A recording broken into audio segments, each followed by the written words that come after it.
The water was black, colder than anything Darius Cole had ever felt. His lungs screamed, his arms burned, but he kept pulling, dragging the unconscious man through the twisted metal of the sinking jet, through the fuel-slicked waves, toward the distant shore. The man's expensive suit was soaked through. Blood ran from a gash on his temple. His lips were blue. Darius didn't know his name, didn't know he was a CEO, didn't know he was a billionaire. He just knew someone was drowning. When they finally hit the muddy bank, Darius collapsed onto his knees and started CPR. His hands shook violently. Water poured from the man's mouth. The man's eyes flickered open. He stared at Darius, really stared, like he was memorizing his face. Then the paramedics arrived and everything went white with sirens and shouting. What Darius didn't know, what he couldn't possibly know, was that the man he'd just saved had been searching for someone exactly like him for 15 years. And in 72 hours, that man would offer him something no one saw coming, something that would leave everyone speechless. 3 days earlier, Darius didn't know anything about private jets or billionaires. He knew about insulin rationing, about holes in shoes, about choosing between groceries and electricity. He knew about surviving. The alarm went off at 4:45 a.m. Darius didn't snooze. He couldn't afford to. He rolled out of the pull-out couch in the studio apartment's main room, careful not to wake Maya. His 14-year-old sister was curled up on the other end, her math textbook still open on her chest. She'd fallen asleep, studying again. Darius gently closed the book and tucked a blanket around her shoulders. In the tiny kitchen area, he made oatmeal on the one working burner. The apartment in Gary, Indiana wasn't much. Peeling wallpaper, a bathroom door that didn't close all the way, windows that rattled when trucks passed. But it was spotlessly clean. That was Grandma Lorraine's rule, and Darius kept it. He portioned out his grandmother's morning medications with the precision of a pharmacist. 7 pills, 2 with food, 5 after.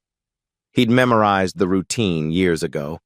Then he checked the insulin supply in the mini-fridge. 4 doses left. Payday was Friday.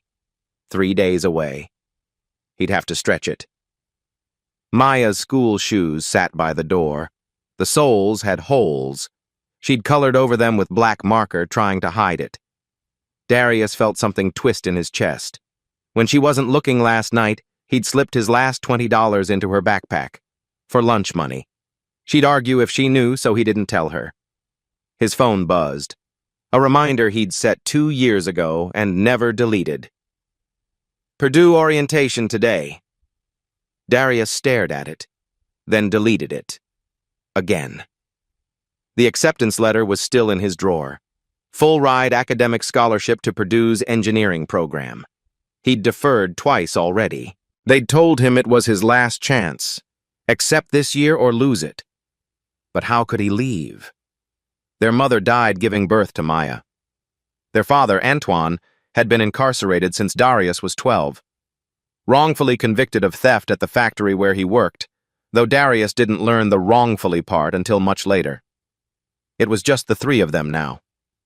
Darius, Maya, and Grandma Lorraine, who'd raised them both but whose wheelchair-bound body couldn't work anymore. Darius kissed his grandmother's forehead on his way out. She stirred, caught his wrist. "You're a good boy," she whispered. "Your daddy would be proud." "Get some rest, Grandma." "You too, baby. You work too hard." He locked the 3 deadbolts and started walking. 20 minutes to the marina. His bike had been stolen last month. Not worth reporting. Just another Tuesday in this neighborhood. He passed the shuttered factories where his father used to work, before the arrest, before everything fell apart. Sometimes, late at night, Darius let himself wonder what if. What if he'd gone to Purdue 2 years ago? What if he was in a dorm room right now, solving equations, building prototypes, becoming the engineer he'd dreamed of being? But those thoughts never lasted long. Because Maya needed school supplies, Grandma needed medications, the rent was due, and dreaming didn't pay bills. At the marina, Lou was already in the office, coffee in hand.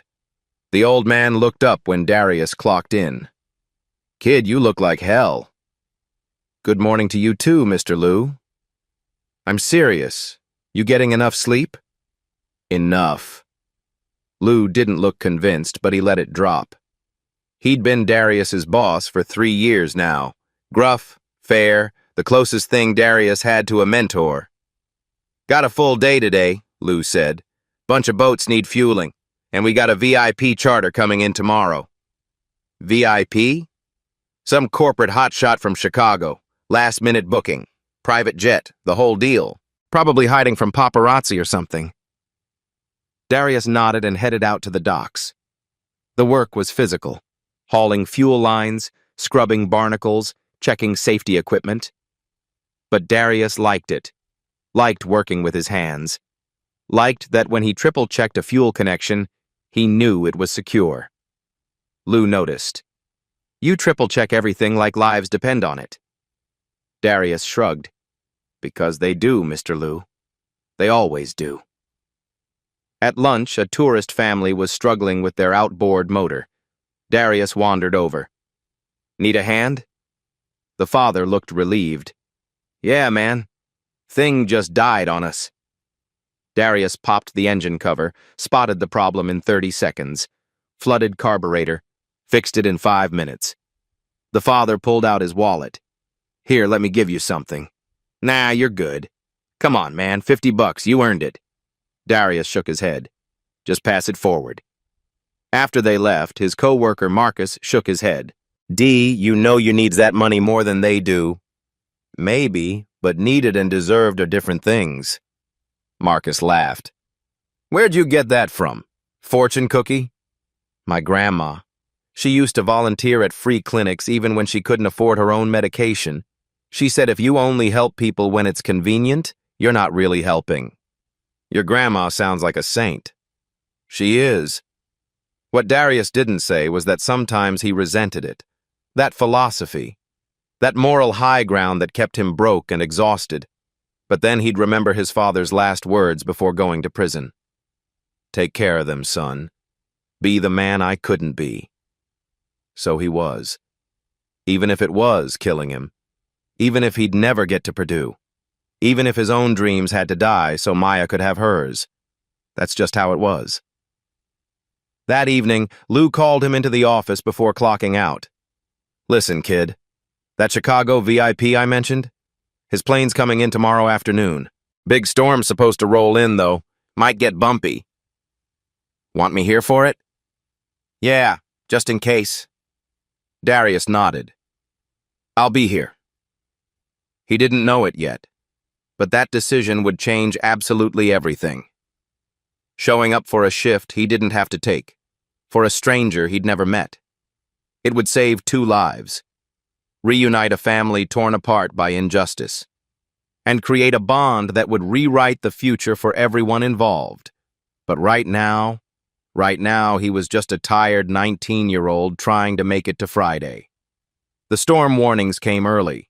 By 2 p.m. the next day, dark clouds were rolling in fast over Lake Michigan, the kind that made even experienced sailors nervous. The marina radio crackled with small craft warnings, wind gusts hitting 40 miles per hour, visibility dropping. The Coast Guard was telling everyone to get off the water. Lou stood at the window, watching the sky turn dark. This is gonna be bad. Most of the boats were already secured. Darius had spent the morning double-checking lines, making sure nothing would break loose. "Kid, why don't you head home early?" Lou said. Darius shook his head. "You said there's still that charter coming in." Lou frowned, checked his watch. "Supposed to land at 3, but in this weather..." He grabbed the radio, switched frequencies. Static, then a voice. "Marina, this is Lakefront Air Control. Citation jet inbound ETA 15 minutes. Pilot's been notified of conditions." Lou keyed the mic. "Copy. Conditions deteriorating fast. Recommend delay." "Understood. Pilot wants to attempt landing." Lou hung up, muttered something. "Rich people think money buys good weather." The wind picked up. Darius could taste rain. At 3:15 p.m., he heard it. The high whine of jet engines fighting crosswinds. He looked up. A small private jet was approaching, getting thrown around like a toy. Lou ran out with binoculars. Jesus, he's not gonna make it. Tower audio crackled. Citation November 7-2 Delta, recommend wave off. Winds gusting 45 knots. The pilot's voice tense. Tower, unable to gain altitude. We're committed. The jet dropped toward the runway. Too fast, too steep. Wheels touched hard, bounced, touched again. Then the worst sound Darius had ever heard. A sickening engine sputter. The jet tried to climb, banking hard to avoid trees, but without full power it wasn't climbing. It clipped the treetops. Metal shrieking, branches exploding, then dropped into the lake 400 yards offshore. No fireball, just a heavy, terrible splash. Then it started sinking. Lou was already on the phone. Plane down in the lake, 400 yards north of the marina. Dispatcher? Coast Guard en route, ETA 15 minutes. Darius was already running. Kid, wait for the pros, Lou yelled. But Darius knew the math. Water temp 52 degrees. Hypothermia set in fast. Unconsciousness in 10 minutes. 15 minutes was too long. He stripped his jacket, kicked off boots, grabbed an emergency vest and rope, then dove in. The cold hit like a punch. Every muscle seized, lungs refused to work. Then training kicked in. He'd swum these waters since he was 6. Breathe. Stroke. Breathe. Stroke. The wreckage was sinking fast, nose already underwater, tail pointing up. Through the cracked window, 2 figures. Pilot slumped over controls. Passenger struggling in back. The passenger saw Darius. Started pounding glass. A middle-aged man in an expensive suit. Blood on his temple. Eyes wide. He mouthed something. Can't get the belt. Water pouring into the cabin. Darius reached the fuselage, grabbed the pontoon, his hands already numb. He tried the emergency exit, opened inward. Water pressure jammed it shut. Swam to the pilot door. Above waterline. Barely. Pulled. Nothing. Pulled harder. The door gave with a groan. Water rushed in faster. The plane lurched, sinking deeper. Darius crawled inside. Water to his waist now.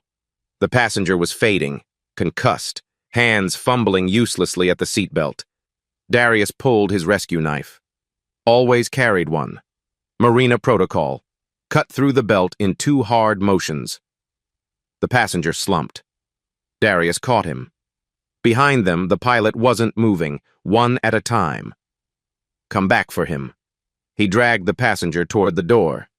The plane groaned, tilting steeper. Seconds left. Darius pulled the man through and back into freezing water just as the tail rose vertical. The jet slipped beneath the surface with a hiss of bubbles. 1 man saved, 1 still inside. Darius took 3 deep breaths. Grandma's technique for panic attacks. Dove back down. Inside, the cabin was almost flooded. The pilot submerged to his neck, trapped by crushed controls. Darius tried to pull him, wouldn't budge. The man's leg was pinned under the collapsed panel. Darius dove under, tried to lift the metal. Impossibly heavy. Lungs screamed, surfaced, gasped, dove again. 3rd attempt. Used a piece of broken seat as a lever. Braced his feet. Pulled with everything. Every box lifted, every engine hauled, the metal shifted. An inch. Enough. Dragged the pilot free. Not breathing. The plane lurched. Darius pulled him through the cabin, out the door. Surfaced as the plane disappeared completely. Now 2 men, 1 barely conscious, 1 not breathing. Shore 400 yards away. He looped the pilot through one side of the vest, the businessman through the other. Started a desperate side stroke. Every muscle burning. Cold seeping into his core. Halfway there, vision started tunneling. Thought of Maya, Grandma's voice. Finish what you start, baby. Coast Guard boat appeared, still 200 yards out. Didn't wait. Kept swimming. Finally. Feet touched mud, dragged both men ashore. Collapsed. Lou was there. EMTs rushing down. Darius started CPR on the pilot. Sloppy, exhausted. But he remembered the training. Compressions. 1, 2, 3. Arms shaking violently. Lou tried to pull him off. Son, let them. Not done. 18th compression. The pilot coughed, water spewing. EMTs took over. Darius rolled onto his back, chest heaving, staring at gray sky. The businessman was awake now, being loaded onto a stretcher, but he was looking back at Darius. Intense, focused, memorizing his face. Darius had saved one man. But the clock was still ticking, and the hardest part was just beginning. The businessman was out of the water, breathing, alive. But the pilot was still unconscious, still not breathing, and every second mattered. Darius didn't think. His body moved on instinct. He rolled the pilot onto his back, tilted his head back, checked for a pulse. Faint, barely there. Started compressions. 1, 2, 3, 4, 5. His arms were shaking so badly he could barely keep rhythm. The cold had seeped deep into his bones. His muscles felt like rubber. But he kept going. 6, 7, 8, 9, 10. Lou was kneeling beside him now. Darius, stop. Let the paramedics do it. Not yet. 11, 12, 13. Come on. 14, 15, 16. His vision was blurring. From exhaustion or hypothermia, he didn't know. 17, 18. The pilot's body convulsed. Water erupted from his mouth. A horrible choking sound. Then coughing, gasping, breathing. The EMTs rushed in, took over. Oxygen mask, stretcher.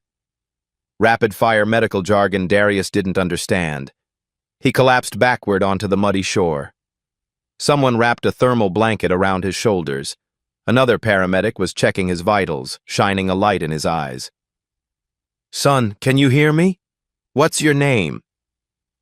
Darius, he managed. His teeth were chattering so hard he could barely speak.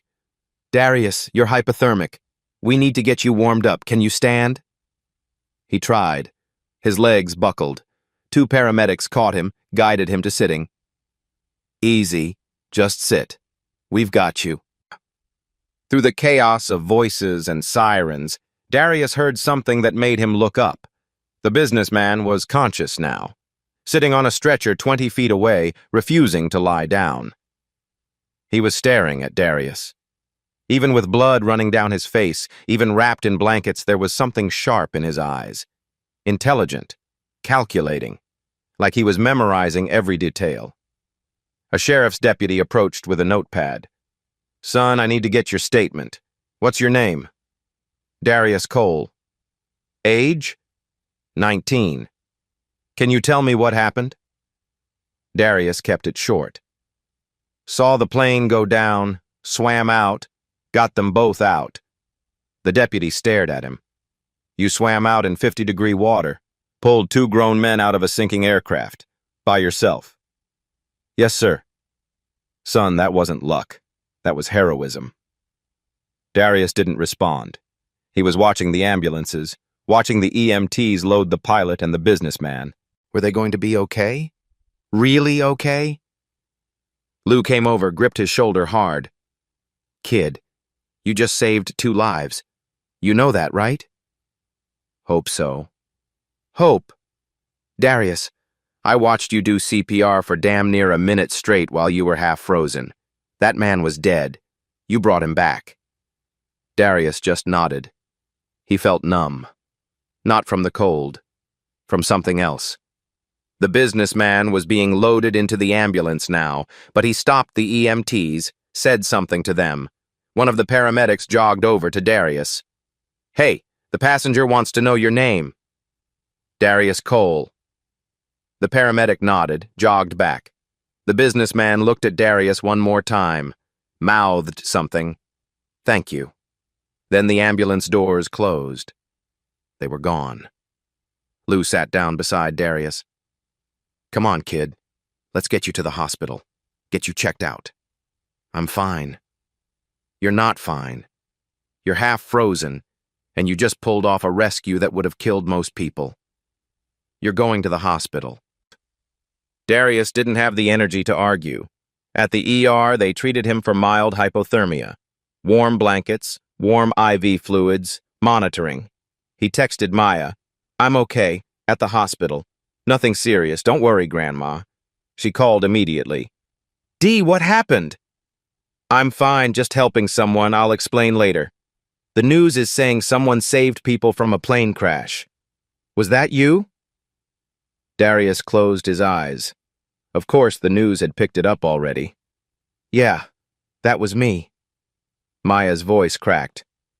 "Are you insane? You could have died." "But I didn't." Silence, then quieter. "I'm glad you're okay." "Me too, sis." An hour later, Maya and Grandma Lorraine arrived. Maya practically tackled him with a hug. "Don't ever do that again." "Can't promise that." Grandma wheeled up to his bedside. Her eyes were wet. "Boy, don't you ever scare me like that again." "Sorry, Grandma, but I couldn't just watch them drown." She reached up, cupped his face. "I know, baby. I know. You got your daddy's courage and my stubbornness." A hospital administrator approached, middle-aged woman with a clipboard. "Mr. Cole, I'm Sarah Carter, hospital admin. The two men you rescued are both stable. The pilot is in ICU but expected to make a full recovery. The passenger, Mr. Harrison, is being treated for a concussion and minor lacerations. He insisted I find you. He wants to thank you personally." "Mr. Harrison?" "Ryan Harrison. Would you like to see him?" Darius shook his head. "Just wanted to know they're okay." "Are you sure?" He was very insistent. "I'm sure. I need to get my family home." Sarah nodded but pulled out a business card. "He asked me to give you this. Said to call any time." Darius took the card. Heavy cardstock. Embossed lettering. Ryan Harrison, CEO, Harrison Tech Industries. Below it, a Chicago address. A private cell number. An email.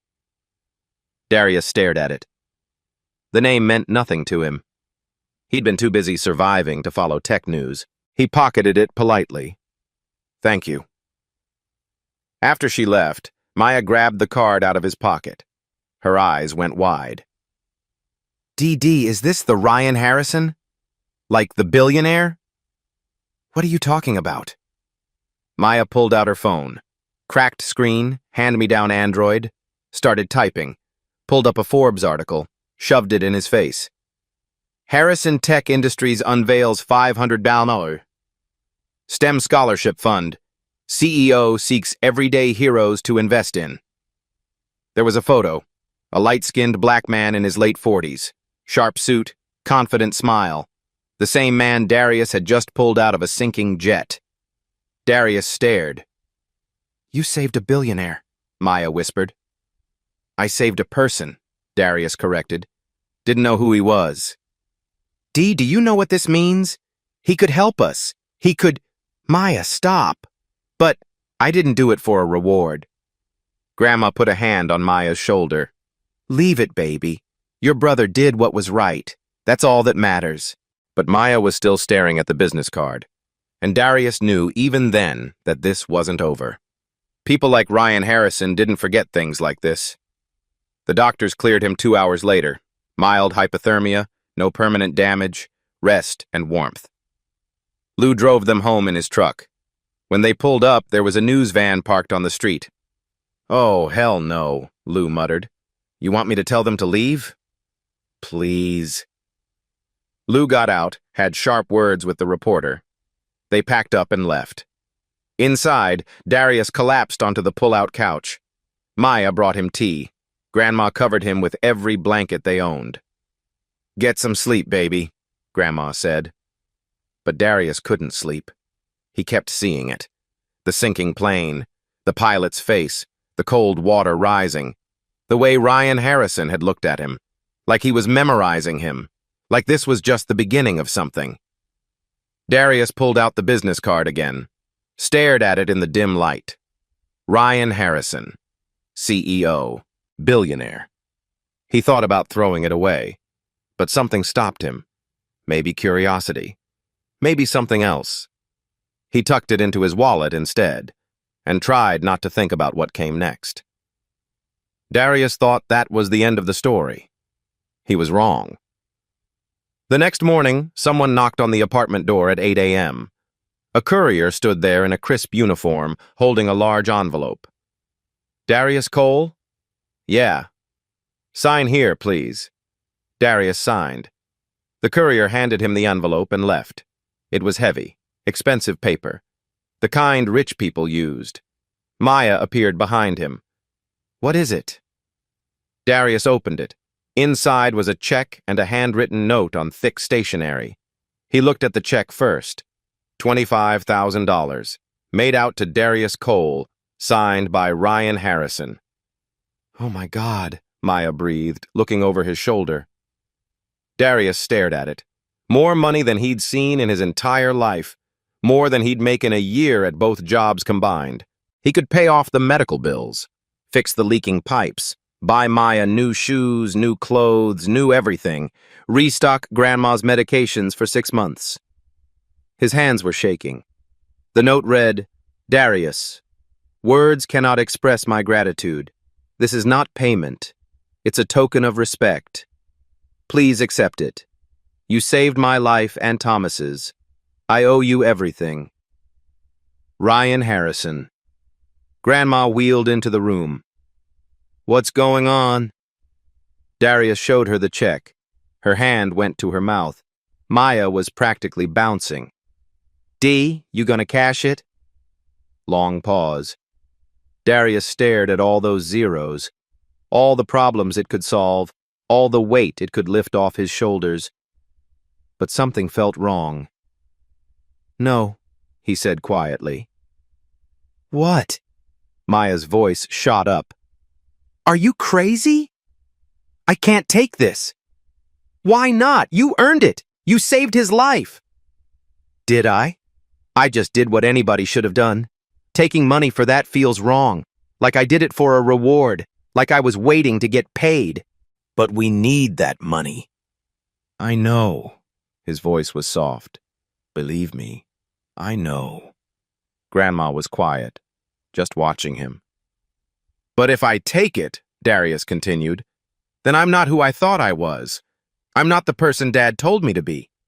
I'm not the person you raised, Grandma. Maya looked like she wanted to argue more, but Grandma put a hand on her arm. Let him be, baby. Darius sat down at the tiny kitchen table, found a pen and paper, wrote a note. Mr. Harrison, I appreciate the gesture, but I can't accept this. I didn't pull you out of that lake for a reward. I did it because it was the right thing to do. I hope you and Thomas recover fully. Darius Cole. He put the check and the note back in the envelope, added the business card Ryan had given him with his phone number written on the back, just in case Ryan wanted to reach him for some reason, though Darius doubted he would. He called a courier service, paid $12 he couldn't really afford to send it back. After the courier picked it up, Maya just stared at him.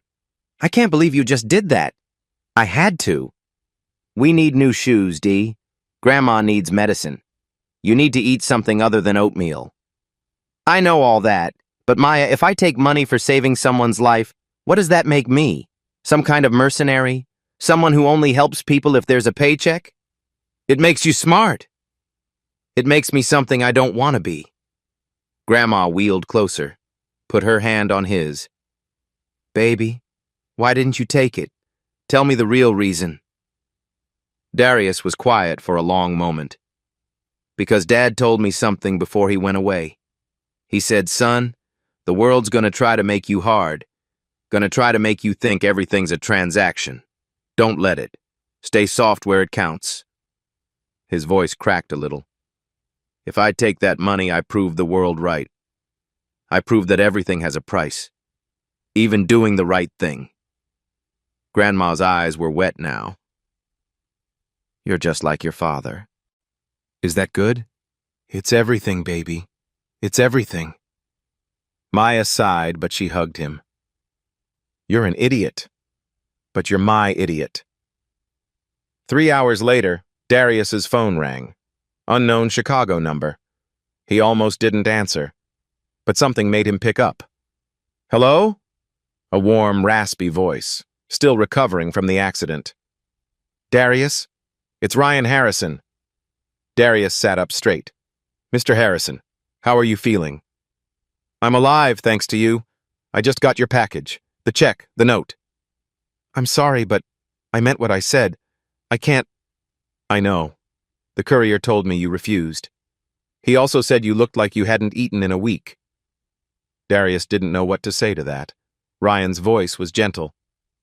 Darius, I respect what you did. Returning the money.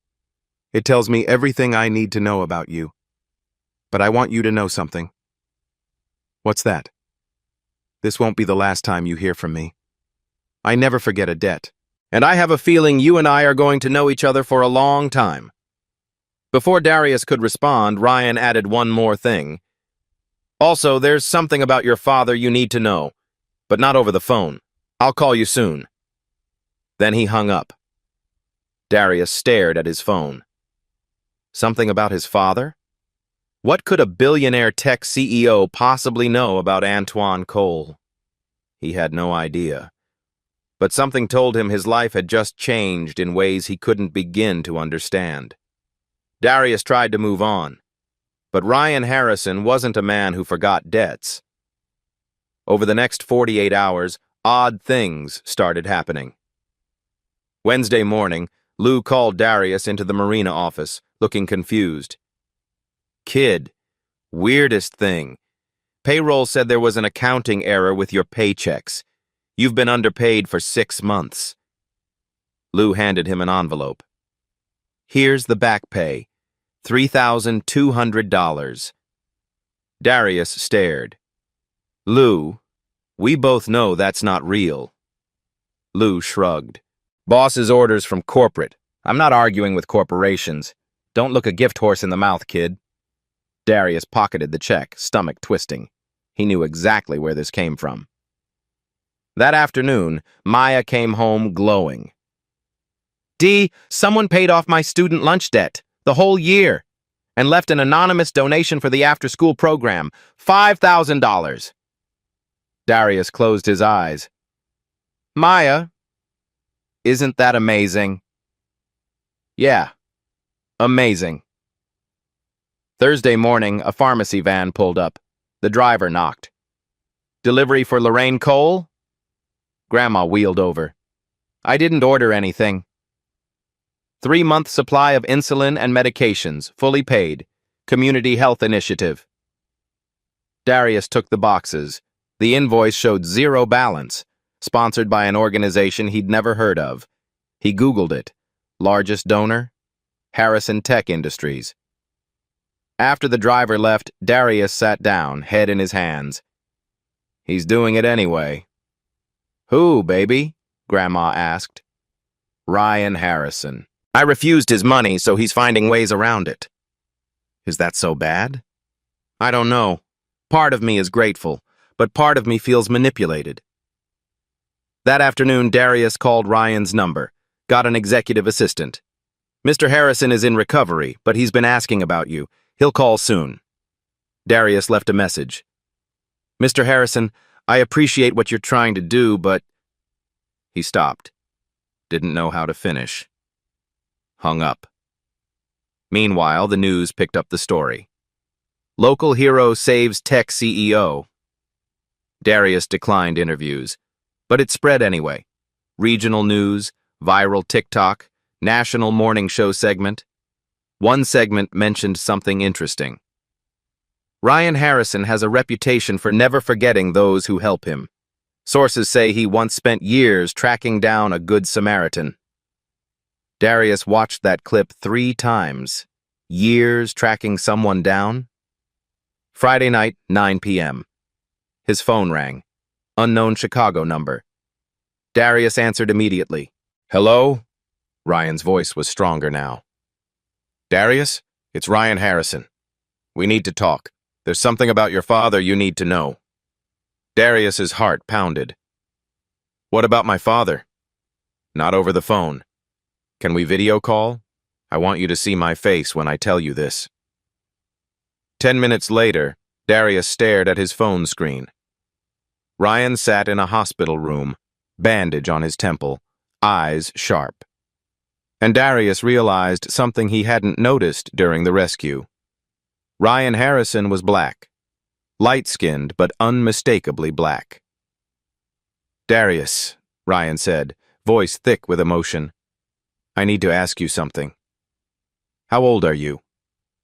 19. Why? And your father? What's his name? Ice in Darius's stomach. Antoine Cole. He's been incarcerated since I was 12. Why are you asking me this? Ryan closed his eyes, took a shaky breath, opened them. Because 15 years ago, your father saved my life.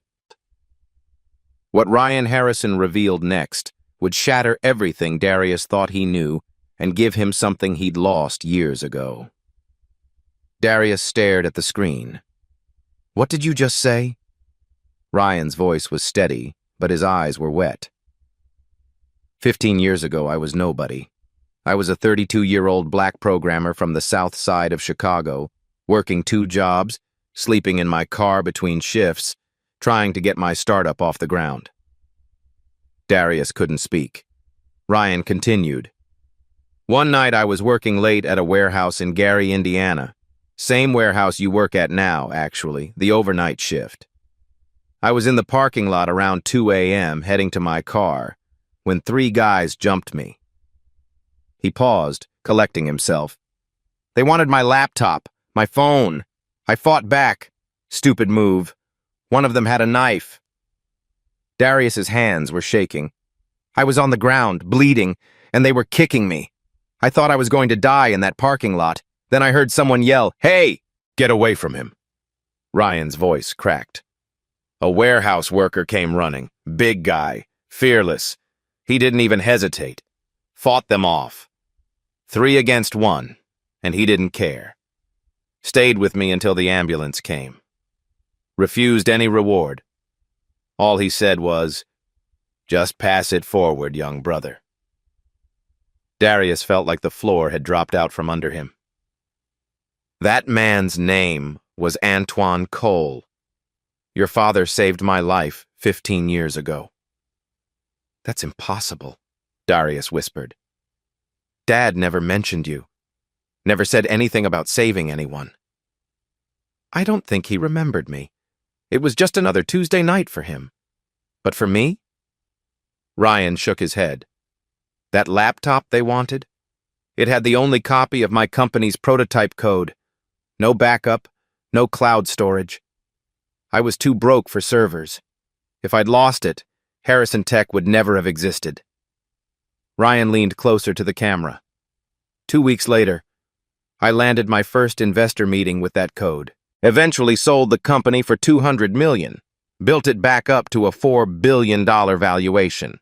Every step of my success traces back to that parking lot in Gary, Indiana. Darius was crying now, didn't bother hiding it. I tried to find him, Darius. I hired investigators, searched for years. Antoine Cole, common name. By the time I tracked him down, he was already incarcerated. I sent money for his legal defense, but he refused it. Pride, I guess. Just like his son. Darius wiped his eyes. He never told us. 7 years in prison, and he never said anything about you. That's the thing about real heroes, Darius. They don't keep score. Ryan's voice grew more intense. When I was in that sinking plane, half-conscious, I saw your face, and something about it felt familiar. Then I heard your last name, Cole. I thought, no way. The universe isn't that poetic. But I had my team pull your background. Your father, Antoine Cole, arrested 7 years ago. Same Gary address where I was saved. Ryan pulled out a folder, held it up to the camera. After I confirmed it was your father, I couldn't let it go. I hired investigators to look into his case. Darius tensed. Why would you do that? Because your father saved me when I had nothing. I owed him. And what I found, Ryan's jaw tightened. Darius, your father was wrongfully convicted. The room seemed to tilt. What? Ryan opened the folder, started pulling out documents. Antoine discovered his factory supervisor was embezzling, stealing from worker pension funds. Your father was going to report it. The supervisor found out, planted evidence in your father's locker, bribed witnesses to say they saw him stealing tools and materials. Darius couldn't breathe. Your father never stood a chance. Overworked public defender, no money for a proper investigation. The case was rushed through in 6 months. How do you know this? Darius's voice was barely a whisper. I found the original investigator. He's retired now, living in Florida. Guilty conscience. He admitted they rushed the case, that evidence didn't add up, but the prosecutor wanted a conviction. I found one of the witnesses who recanted, said the supervisor paid him $5,000 to lie. Ryan held up printed emails. I have emails proving the supervisor's embezzlement, bank transfers, everything. The supervisor is still out there, retired on stolen pension money. Darius was shaking so hard he could barely hold the phone. Ryan's voice softened, but grew firm. For the past 6 weeks, since the crash, I've been working with the best criminal defense attorneys in the country. We filed a motion to vacate your father's conviction. We have new evidence, new witnesses, we have proof. When? Darius managed. The hearing is in 10 days, Cook County Courthouse. I can't guarantee we'll win, Darius. The system doesn't like admitting mistakes. But I promise you this. I will fight for your father the way he fought for me in that parking lot. Ryan leaned forward, eyes locked on Darius. You gave me my life back when you pulled me out of that lake. Now I'm going to do everything in my power to give you your father back. Not in 2 years when his sentence ends. Now. Darius couldn't speak, couldn't think. 15 years. Full circle. His father saved Ryan. Ryan became a billionaire. Darius saved Ryan. And now Ryan was fighting to free his father. Why? Darius finally asked. Why would you do all this? Ryan's voice was thick with emotion. Because 15 years ago, your father told me something while we waited for the ambulance. He said, young brother, we gotta look out for each other. System ain't built for us. We're all we got. Ryan wiped his eyes. That stayed with me every single day since. Your father saved me when I was drowning in poverty. You saved me when I was drowning in that lake. Now it's my turn. This is what pass it forward means. Darius was sobbing openly now. I don't know what to say. Don't say anything yet. Just know this. 10 days from now, we're going to walk into that courthouse, and we're going to bring your father home. The screen went dark as Ryan ended the call. Darius sat there in the tiny apartment, phone in his shaking hands, and let himself hope for the first time in 7 years. His father might come home. Not might. Would. Because Ryan Harrison didn't forget debts, and he'd just spent 6 weeks building a case that could shatter the injustice that had torn Darius's family apart. But Ryan Harrison wasn't finished. What came next would change not just Darius's life, but his entire family's future. 10 days felt like 10 years. Darius couldn't sleep, couldn't eat. He kept replaying Ryan's words. Your father was wrongfully convicted. We're going to bring him home. He told Maya and Grandma everything. They cried together, prayed together, hoped together. The morning of the hearing, Ryan sent a car. A black SUV pulled up at 7 a.m. The driver helped Grandma's wheelchair inside. They drove to Chicago to the Cook County Courthouse. Ryan was waiting outside courtroom 4B, flanked by 5 attorneys in expensive suits. When he saw Darius, he walked over. They hugged. Thank you for doing this, Darius whispered. Thank me when we win, Ryan said. The hearing lasted 4 hours. Darius watched as Ryan's team systematically dismantled the original case, recanted witness testimony, recorded confession from the retired investigator, emails proving embezzlement, bank records, timeline inconsistencies.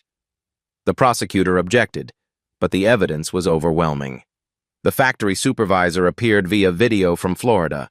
He looked terrified, refused to answer, invoked the Fifth Amendment, which only made him look guilty. At 2 p.m., the judge called a recess. 2 hours of waiting. Darius held Maya's hand. Grandma prayed. At 4 p.m., the judge returned. Having reviewed the newly discovered evidence, this court finds that Mr. Antoine Cole's conviction was based on fabricated evidence and coerced testimony. His conviction is hereby vacated. Mr. Cole is to be released immediately and compensated for wrongful imprisonment. The gavel came down. The courtroom erupted. Maya screamed. Grandma sobbed. Darius collapsed in his seat, unable to process it. Ryan stood in the back, tears streaming down his face. 6 hours later, Darius stood outside the prison gates. Maya beside him, Grandma in her wheelchair, Ryan at a respectful distance. The gates opened. Antoine Cole walked out. 7 years older, grayer, thinner, but alive, free. Darius ran. They collided in an embrace, both breaking down. Antoine kept saying it. "I didn't do it, son. I swear I didn't." "I know, Dad. I always knew." Maya crashed into them. Then Grandma. A family shattered for 7 years, finally whole. Antoine looked over Darius's shoulder, saw Ryan. His eyes widened. You're that kid, from the parking lot." Ryan nodded, walking over. "Yeah, that's me. You found me. You saved me, Antoine. You gave me everything." They embraced.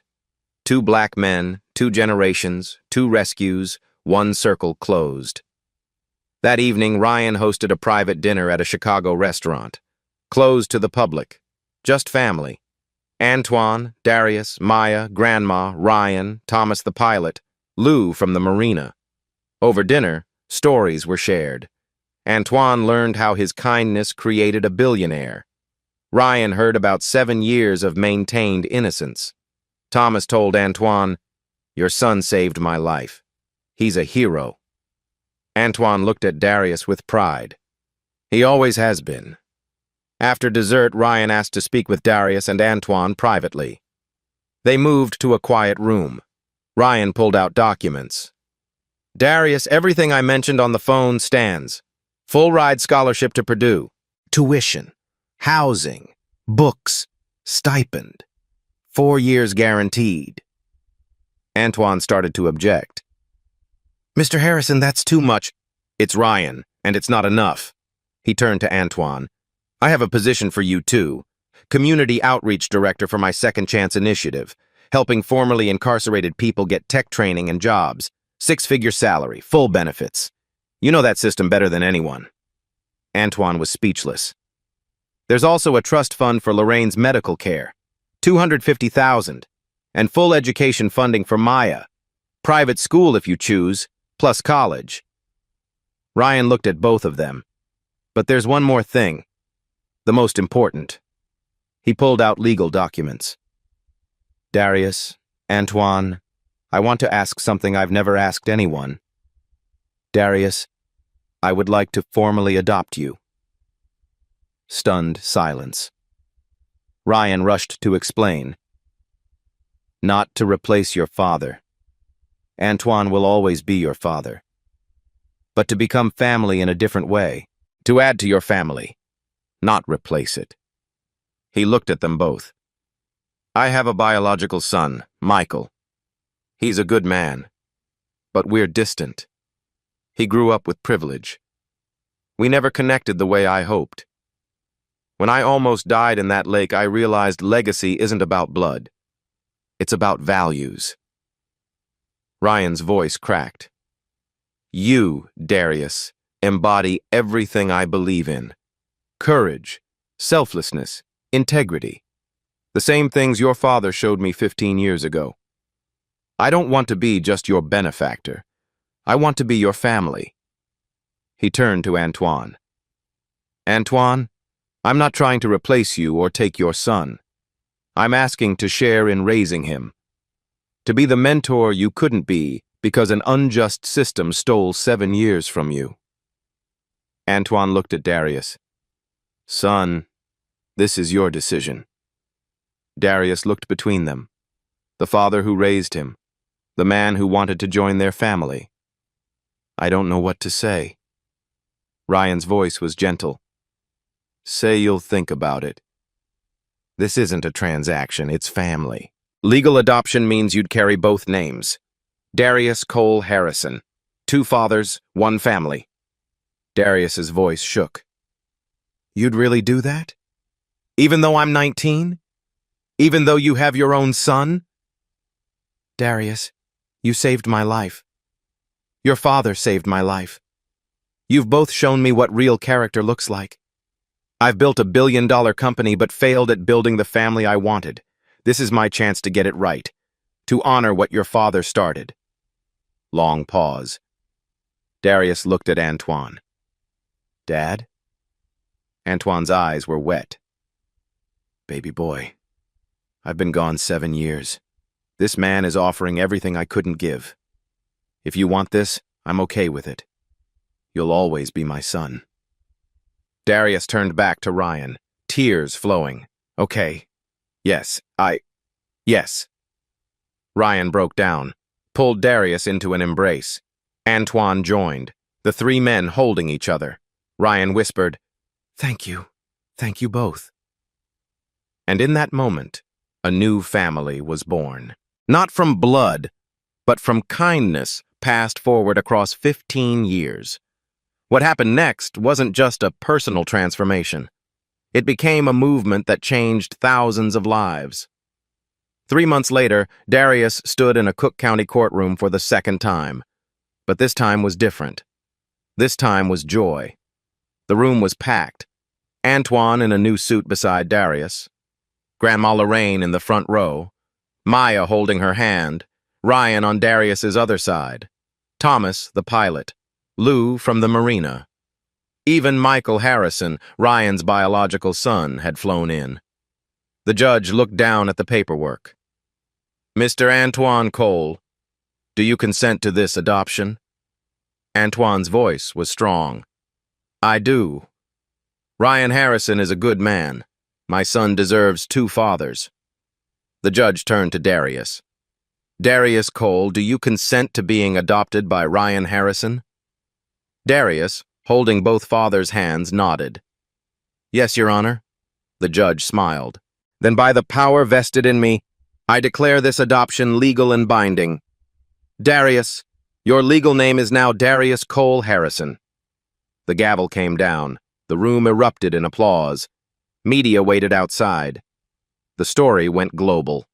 Tech billionaire adopts teen who saved his life. Teen's father had saved him 15 years earlier. CNN, BBC, the story of kindness passing forward across generations. Darius started at Purdue that January. His roommate was another Everyday Heroes Fund recipient, a kid from Appalachia who'd saved a family from a house fire. First week, Darius was overwhelmed, but he fought through. His professors noticed. You ask the best questions. You think like someone who solved real problems. Weekends, he drove home to Gary, helped with groceries, played games with Maya. True to his word, he never abandoned his family. Spring break, he reported to Harrison Tech for his first apprenticeship. Worked with senior engineers on the autonomous rescue drone prototype. His input changed everything. In real rescues, you don't have time for 12 steps. Make it 2. Deploy and go. The engineers listened, redesigned the entire interface. By summer, the media storm had grown. Ryan and Darius did joint interviews. Their dynamic was genuine, warm, father and son. Ryan announced the expansion of the Everyday Heroes Fund. $500 million, 1,000 scholarships over 10 years. Applications flooded in, stories of ordinary people doing extraordinary things. Darius became the face of the campaign, though uncomfortable with attention. Ryan coached him. Your story gives people hope. Back in Gary, things started changing. Luz Marina got funding for a youth water safety program, teaching kids rescue swimming and CPR. Darius volunteered every summer. Maya's school received a $2 million grant from Harrison Tech for STEM labs, computers, robotics, coding classes. Maya became coding club president, started dreaming of Purdue. Grandma Lorraine, with healthcare stabilized, returned to volunteering. At a community center Ryan funded, she ran a kindness mentorship program, teaching kids her philosophy. Needed and deserved are different things. The warehouse where Darius used to work, same place Antoine saved Ryan, got renovated. Harrison Tech created a job training program for people re-entering society. Antoine ran it. The Second Chance Initiative. First year, 100 people placed in tech jobs, 89% retention. Antoine became a national speaker on criminal justice reform. Told his story. Told how one billionaire's gratitude changed a community. June, 1 year after the rescue. Ryan held a press conference on Lake Michigan's shore near the crash site. Unveiled the final prototype, a sleek autonomous drone for water rescues. AI-guided, rapid deployment, solar-powered. Official name, the Antoine Project. Field tests showed it could reach a drowning victim in under 3 minutes, faster than any human response. Coast Guard partnered with Harrison Tech, deployed 50 units across the Great Lakes. First successful rescue happened in August. A child pulled from a riptide by an Antoine drone. The child's mother, in tears, "Who do I thank for this?" Darius, watching from his dorm, whispered, "You just did." By sophomore year, Darius had designed 3 additional systems: night vision, ice water protocols, multi-victim triage. He was published in a maritime safety journal at age 20. Michael Harrison, Ryan's biological son, had been skeptical at first, felt replaced, but over months, he and Darius grew close. Michael told Ryan, "Dad, I get it now. Darius isn't replacing me. He's completing our family." Ryan cried when he heard that. Sunday dinners became tradition, sometimes in Chicago, sometimes in Gary, sometimes at Grandma's. Thomas the pilot always came. Lou drove up. Maya brought friends. It wasn't just a family anymore. It was a community, built on one act of courage in freezing water, built on one act of kindness in a parking lot 15 years before, built on the simple idea that when you save someone, you don't just change their life. You change everyone they touch. The story could end there. But the best stories never really end. They echo. 2 years after the rescue, Darius Cole Harrison was a junior at Purdue, top of his class. Published researcher, already fielding job offers, but he was staying with Harrison Tech, building the Antoine Project 2.0 for his senior thesis. Maya was a high school sophomore, early admission offers from MIT and Stanford sitting on the table. She couldn't decide. Antoine was thriving. His Second Chance Initiative had placed 347 people in jobs. He'd become a national voice on criminal justice reform.